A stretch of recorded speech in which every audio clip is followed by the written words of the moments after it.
이제 뭐 장동혁 대표가 지난번에 이제 쇄신안 발표하면서 당명 개정을 당원들이 원하면 한다 했는데 이제 당원들이 당명 개정하자 이렇게 결정을 했습니다. 그래서 곧 당명이 바뀔 텐데 사실 제가 맨 처음에 이제 국민의힘 출입하게 된 게 한나라당 이름 시절에 제가 처음으로 출입을 했거든요. 근데 그 이후로도 되게 많이 바뀌었어요. 새누리당, 그다음에 뭐 미래통합당, 자유한국당, 미래통합당, 그다음에 국민의힘 이렇게 바뀌었는데 당명 개정에 대해서는 좀 어떻게 보세요? 저도 이제 당협위원장인가 그 투표를 했죠. 네.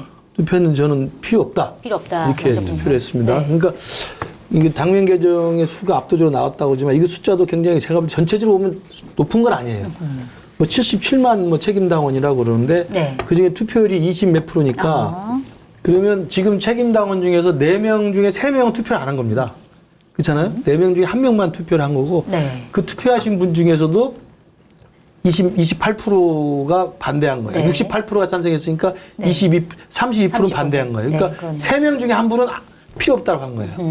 그러면 전체적으로 보면 사실은 전체 77만 책임당원이라고 하면 사실은 소수가 하자고 그러네요. 해준 거예요. 네. 저는 그런 면에서 좀 이게 그 주호영 의원도 이야기를 했지만 포대가리 하려고 너무 비용을 많이 투자하고 있어요. 그러게 이름 바꾸면 사실은 다 바꿔야 되는 거죠. 아유, 엄청나게 바꿔요. 로고, 그다음에 이 잠바, 네. 그다음에 그러네요. 서류 같은 거, 네. 그다음에 우리 당협 같은 경우도 행사할 때마다 조기 축기 보내고 또 행사할 때마다 단기를 걸어야 돼요. 네, 단기. 이거 단기 하는데 100만 원 넘어요. 아, 그래요? 그럼요. 그 비용을 어떻게 할 거예요? 그거 하는데 그 비용 들인다고 그러면 국민들이 너희들 다시 태어났다고 인정해 줄 겁니까? 그게 가장 큰 문제죠, 사실. 저는 그 본말이 좀 전도된 거예요. 물론 당명을 바꿀 필요가 있어요.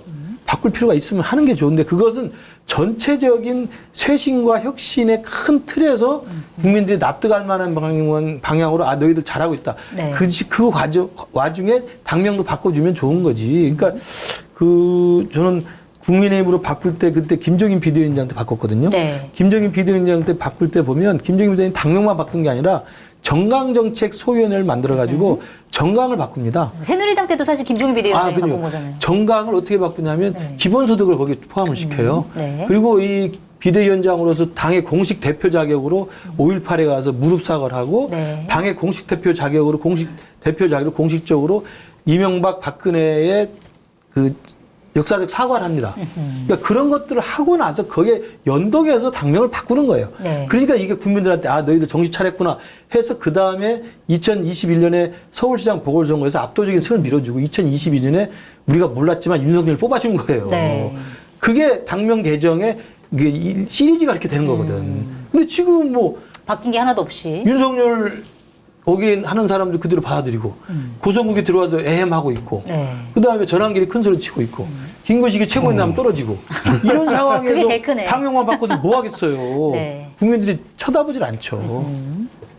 그러네요. 당명 개정은 실제로 큰 의미가 없다고 말씀하셨지만 보세요? 네. 당명만 바뀌게 되는 거죠. 이렇게 되면. 네, 아무것도 당명만. 바뀐 게 없고 사람도 그대로고 생각도 그대로고 지금 뭐 윤석열과의 절연 네. 이런 걸 이제 국민들이 지켜보고 있는데 그것도 없고 네. 그런 상태에서 당명만 바꾸는 거는 효과가 별로 없을 거라고 보고 이제 뭐 비용은 들겠죠 많이. 게다가 선거 앞두고서 당명 바꾸면 어쨌든 그 당 이름을 인지시키는데 아하. 또 상당한 시간이 그렇겠네요. 들어요. 그것도 선거 비용. 얼마 안 남았는데. 네, 그것도 비용이에요. 그리고 그 장동혁 대표는 지금보다 오히려 윤석열 1심 선고 날 때쯤이 정치적으로 더 큰 위기가 올 거예요. 그래요? 왜냐하면 가운데 이렇게 뭐랄까 샌드위치 된다 그럴까? 한쪽에서는 윤석열과 단절만 해봐라. 그럼 우리는 당신과 단절하겠다. 네, 이렇게 전환길. 지금 나오고 있잖아요. 네. 전환길 씨나 이런 사람들이. 그러니까 장동혁 대표가 그 눈치를 봐요. 사실은 그 세력들의 힘으로 본인이 당선됐다 이렇게 생각을 하기 때문에. 그렇죠. 그리고 다른 한편에서는 지금 몇 차례의 계기가 있었잖아요. 12월 3일 내란 계엄 일주기 때 계기가 있었고, 그리고 이번에 뭐 쇄신안 발표할 때 계기가 있었고, 근데 두 번 다 그런 메시지가 없었어요. 근데 1심 선고가 나고 내란으로 사법적 결론이 났는데도 불구하고 그와 관련된 명시적이고 분명한 네. 이 단절의 메시지와 어떤 가시적인 조치, 아까 뭐 이제 뭐 제명 이런 얘기를 하셨는데 그런 거 없다면 어떻게 했으면 선거를 치르냐 이 얘기가 또 나올 거예요. 네. 근데 이제 지금까지 장동혁 대표 모습은 별로 그럴 가능성이 없어 보여. 이 상황에서 당명만 바꾼다고 무슨 효과가 있냐. 혼란만 오히려 더 커지고 비용만 쓰는 거지.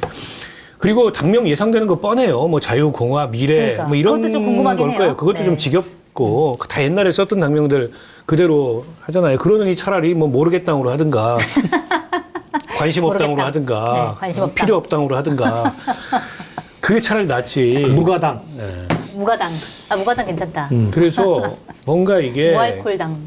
장도연 대표 본인은 본인 생각이 있다고 하는데 그 당 내부에서 지켜보는 분들조차도 저게 무슨 전략이 있는 건지 원모 심려가 있는 건지 계획이 있는 건지 도무지 모르겠다. 보니까 의원들도 거의 대부분 찬성하는 것 같진 않더라고요, 보니까. 대체로. 그럼요. 그러니까 네.